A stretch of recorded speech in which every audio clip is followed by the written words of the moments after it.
better? No, still spicy.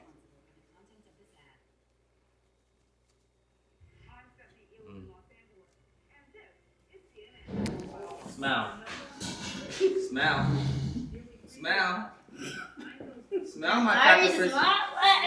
Smile my chocolate princess. Alright, be good.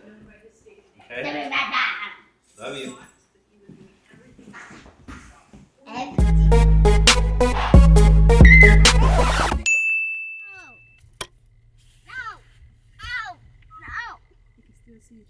No, I cannot see you.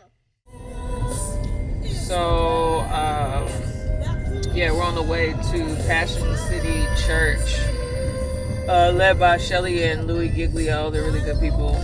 They're having a service. It's like, it's a pandemic, so everything we're doing is pre-recorded, and we make it seem like it's live. They're having a Christmas service, and I'm teaching that for their women's thing or whatever. But yeah, I'm kind of, even when I say the word excited, you might think I'm lying because I'm not emotive like that. But I do look forward to it because I haven't taught on the stage a lot this year.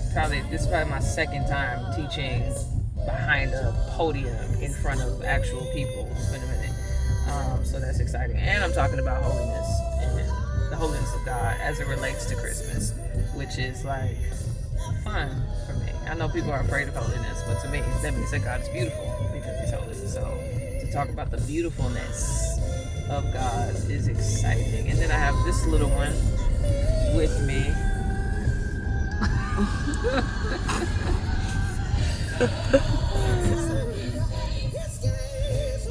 So before I'm about to teach,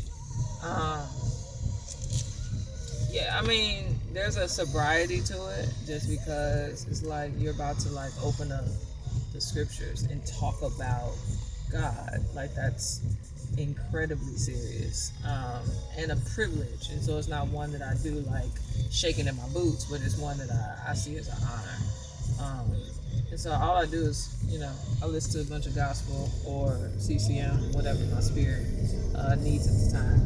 And I'm kind of just thinking, praying about the message and all that type of stuff. I know there are times where, depending on the audience, there's different thoughts, because certain audiences need to be taught certain ways. It doesn't mean you change your message, it means you change your method, right? So if I'm in a super evangelistic kind of place, then I know, okay, it is serious that I bring home just specifics of the gospel and kind of make a plea for people to give their life to Jesus, versus if I'm in a place where it's Christians, but there may be different levels of maturity. Now I'm presenting more of a discipleship, progressive sanctification kind of message and method. So I don't know. It's a variety of things that I'm thinking about all at the same time. But ultimately, I'm trying to submit myself under the Spirit and just praying that even in my thinking through what to say and what to do and what not to do, that none of it is tethered to my own ego. That it's all really in service to people, because that's what ministry is. That's what a minister means, is a servant. So there's that. I think I answered it. How you doing? It's so good. I'm glad it's here. Are you tired? Yeah, a little bit. Can you tell up my eyes? You just have to. I've done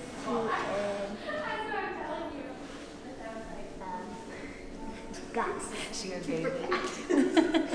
Other not a baby, she's 2. She's 2. She's taller. Really? Well, I love that. Does Chidema know you have a baby at your house? Do you think she knows? She's newborn. A what? She's newborn. She's newborn. I already know, but Chidema might not know. She's a newborn? She's small? Does she cry much? Goodness. She tries 100 times. Oh my gosh. Which is true. I really like her name. Me too. Her name is amazing. I'm Dana. Okay, you tell me. Not a lot, just kind of clean it up just a tad. Because I have an eyebrow appointment in a couple days, so. Great. She wants to go through there and go to the restroom. Hi. My bag is a little bit in the way. Can you get it? There you go. I don't have my normal tweezers on me, so tell me if I like prick you too bad, okay? Your Mac would do this. You can't see nobody going? It always scares me when it doesn't. It'll like take forever to turn on.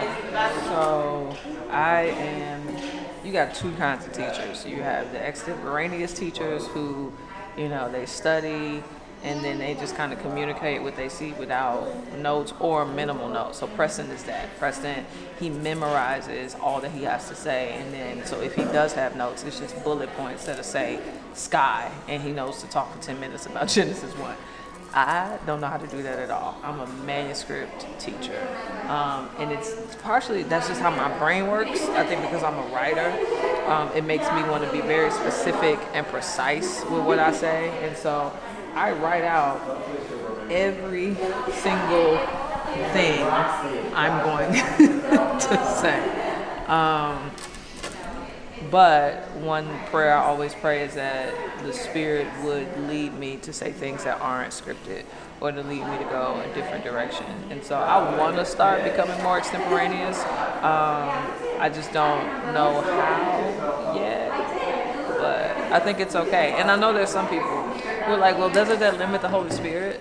It's like, no, the Holy Spirit was in the preparation, and the Holy Spirit is on stage with you. And so the only way I can quench the Spirit is if I don't respond or am led or listen to the Spirit. But writing down what the Spirit showed you 10 minutes ago does not quench the Spirit when you preach it 10 minutes later. And so, yeah, I just wanted to show y'all my method. It's just been wiped down, so I don't know if you prefer to like touch it yourself. I'm comfortable with whatever you're comfortable with. I trust it. Do you prefer your left side of your face or your right Left. side? Okay, it's set for the left. So My hair is really that's yeah. That's good.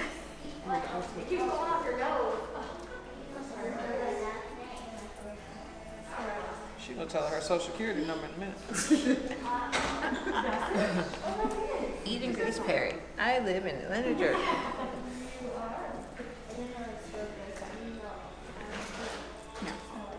If you hold that.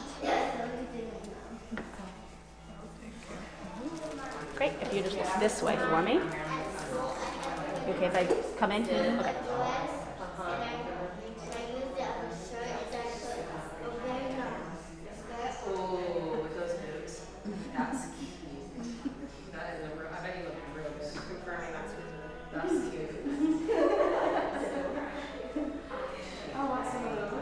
So because your hair is heavy, it's gonna kind of ride up, but if you just kind of look left and right like you're talking so I can see it doesn't talking, even though you won't turn that fast. Yeah, my hair is abusive to mics.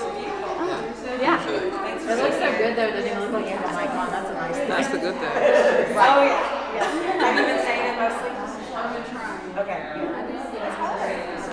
I think when we get on stage before we start, we'll confirm that the mic's ready. And if it's wacky, I can go to handheld real quick.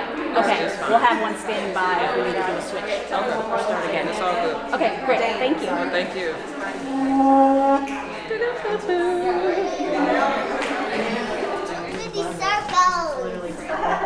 You're right, girl. I get lost. Oh, look, it's a fake Christmas tree. Taylor, this Hello. is Jackie. Hi, Jackie. I'm Taylor. Nice to We're meet you. just had a I like your production shirt. at Passion City Church, if you can imagine. Good job. Yeah, it is. But yeah, so this will be where you're speaking from. Okay. I think it's going to feel incredible. So your main camera is right here in front of you, and then the dolly will be kind of moving as well. But I wouldn't try to like worry about that as much, but just kind of preaching to people, you know, so you're kind of looking, you don't have to stare at the camera, but Yeah. you definitely knowing where it is helps Yeah, me. like Zoom. Yeah, be able to at least look at the people. Mm-hmm. And the way it came into you was me introducing you, which, hey, you should watch. You never know what I might have said. All of a sudden her eyes were like, you did? Yeah, so I basically said, so welcome my friend, Jackie Hill Perry. Okay. So yeah, that's what happened And just before. Is it still Grovish, where it's like a secret? Nobody knows yet that you're here. Nobody knows any of this stuff. Moses couldn't come near the bush. Isaiah could see God's robe filling the temple, but he could not see his face. Israel couldn't come near the mountain. Uzzah simply placed his hand on the ark and God's wrath came out in judgment, killing him. The priests could only go into God's presence once a year, and even then, there was a constant threat of death. From Genesis to Malachi is the story of people not being able to freely come near to God because of his holiness and their sin. But the glory of the incarnation is that God himself has come near to us. For Jesus to be swaddled, God had to be touched.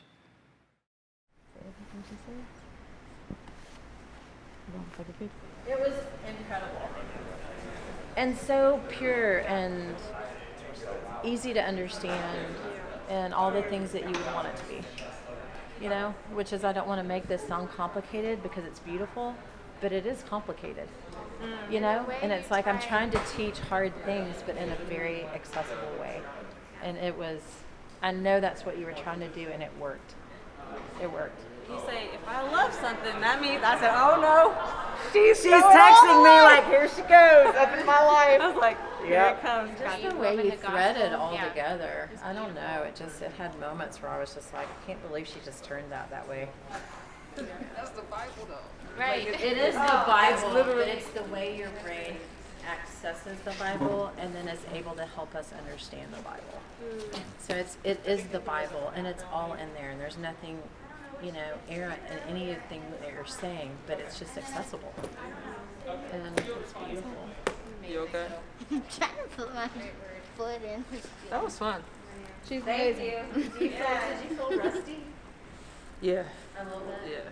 Isn't Because that so weird how you cannot preach it for a little season and then it's like, whoa, what are we doing here? Because this is the second time I've taught Yeah. on a stage. Well, because the Lifeway thing I did in July, and that's it. Yeah.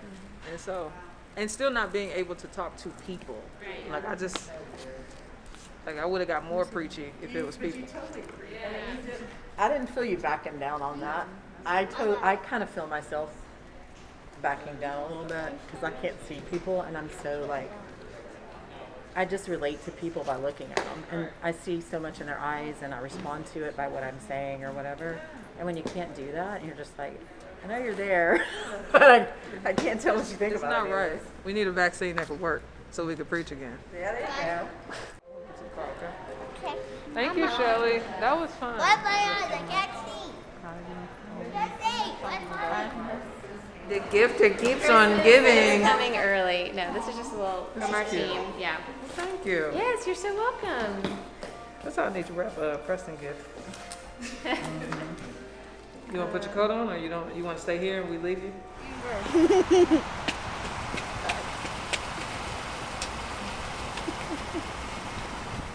Chocolate drop. But my chipmunk better. How do you feel about it? Mama. Good. I mean, it was.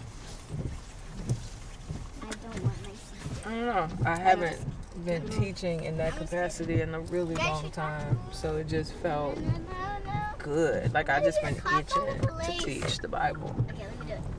But also, I don't know. I always get this odd gratification out of preaching on wrath.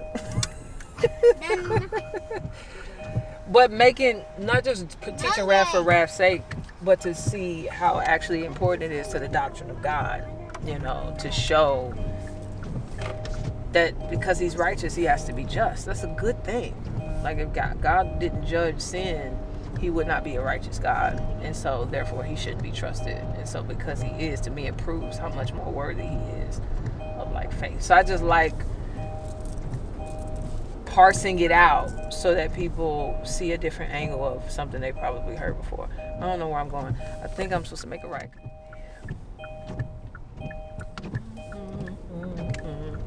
Gonna get lost. Good job, best friend. God's good. You're amazing. God's good. You're always amazing. No, I'm not. I think so.